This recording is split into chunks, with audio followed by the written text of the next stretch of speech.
Samantala nahuli sa pot session labisang grade 9 student sa Makati.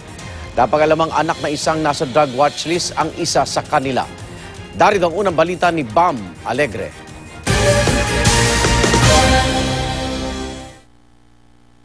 Iisipin mo may group project o kaya practice para sa school program ang 11 grade 9 students na ito. Kaya nagtipon sila sa bahay ng isang kaklase sa Makati City. Pero nag-cutting classes pala ang mga estudyante dahil exams week lang daw. At tumambay sila sa isang bahay sa barangay Southside. Masyado raw silang maingay kaya inireklamo ng isang kapitbahay.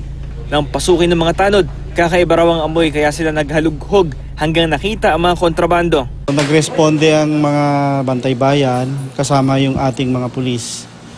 At yun nga, pagdating nila doon, pagbukas ng pintuan, nadatnan nila itong mga kabataan na ito, no, na nangangamoy marijuana. Ang binatilyo nagsilbing host ng mga kaklase, anak pala ng isang nasa drug watch list ng otoridad. Wala po akong alam dun, sir. Wala naman pong inaano yung papa ko sa akin. Sabi naman ng mga kaklase niya, nadamay lang daw sila. Dadalhin sila sa Social Welfare Department para maproseso dahil underage pa.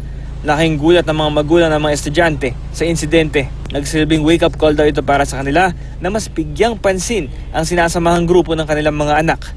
Ito ang unang balita sa Makati City. Bam Alegre reporting.